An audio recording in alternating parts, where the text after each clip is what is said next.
Now, businesses in more than 30 African countries are facing uncertainty ahead of the expiry tonight of a vital trade agreement that's given some African goods duty-free access to the US market. The 25-year-old African Growth and Opportunity Act, or AGOA, hasn't yet been extended by the Trump administration, despite the efforts of African envoys in Washington. The policy is at odds with the Trump administration's record of imposing tariffs, but correspondents say many African businesses, particularly in countries such as Kenya, Lesotho, and South Africa, are likely to fail if additional tariffs are imposed on their goods. For decades, the AGOA deal has been seen as a cornerstone of US-Africa economic relations.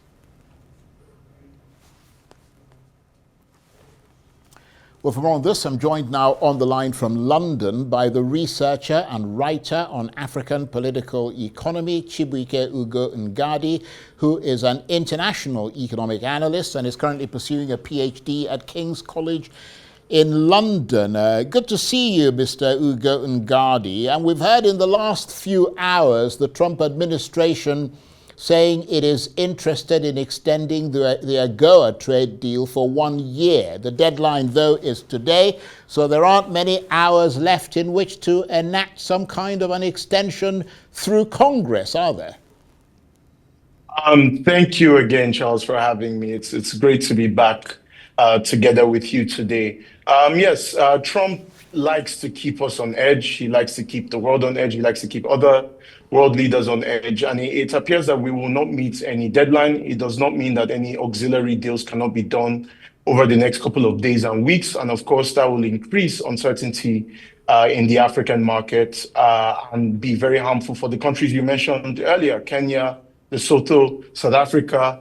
But I think what this demonstrates, first of all, is what many of us have been saying about this new Trump administration. Its insistence on backing away from soft power, its insistence on trade barriers and transactional relationships with individual countries, and its desire to no longer defend the international financial and political framework it has been building since the end of the Cold War. And its effects will be extremely devastating for some African countries, but overall, I think limited. But let's just be clear, because as I understand it, and as has happened with other American trade deals, this AGOA could be extended retrospectively. So in other words, any products that attract that additional duty would have it refunded to the people if an agreement is reached. Yes, I think so. I think that's exactly my view on the situation as well. However, whether this deal is extended by a year or not, whether it perpetuates or not, the facts do not change. Trump does not believe in unlimited free trade. AGOA, when it was developed in 2000, was part of an ethos that the American political establishment had been dealing with for a very long time. The idea that free economics, the lowering of trade barriers, the lowering of capital, was a product of free politics, freedom of speech, human rights. It's why there's an eligibility criteria for joining the AGOA program. Trump does not believe in this relationship between free politics and free economics. He thinks that economic growth and economic domination is taken by those who dominate and not by those who give trinkets. AGOA, although a trade tool, is a development program. And similar to his attitudes towards USAID and other development programs, Trump is not keen and is not devoted to expanding this program. He does not see contestation with China or Russia in Africa through the lens of development programs. And so I think, however we come out of this particular crisis, AGOA is on tenuous grounds, and it cannot be something that we rely on in the future. Well, absolutely. But I mean, on the face of it, I mean, it seems like it's been a mutually sort of beneficial agreement. It's given sort of African countries duty-free access to the American market, but it's also given American companies a fairly resilient supply chain.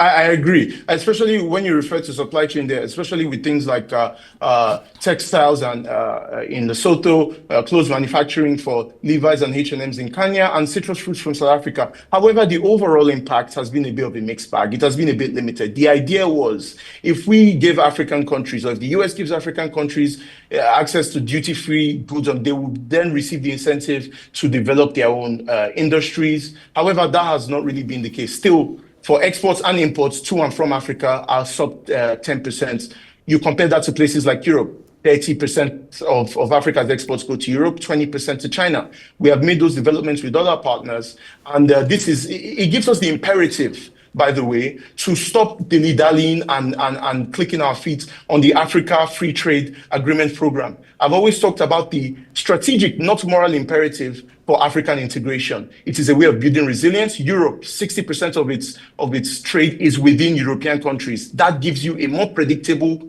more proximal partner to deal with, and AGOA and the decline of AGOA and the retreat of the US from free trade should increase our imperative to sorting out the Africa Free Trade Area Agreement as soon as possible, because anything else is at this point tantamount to economic sabotage. That's a very good point you make there. Essentially, that there is an opportunity in this crisis for African nations to explore new markets beyond the US.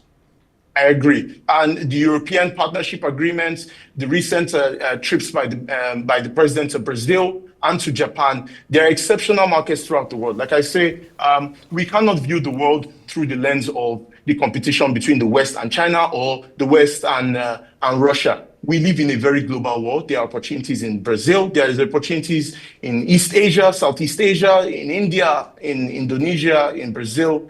And it is imperative that we chase those. However, the one we will always be able to rely on the most, and the one we should always double down on, are those close with us. Trading with our neighbors will always be easier than trading with faraway partners. It's not about whether we like each other or not, or any desire for any one Africa. It's not a moral imperative. It is a strategic one, and we should chase it above all else. Really good to talk with you. Thanks very much indeed Lovely. for joining us. Chibuike Ugo Ngadi is a researcher, writer on African political economy, an international economic analyst, and is currently pursuing a PhD at King's College in London, from where he joined us tonight. Thank you very much indeed.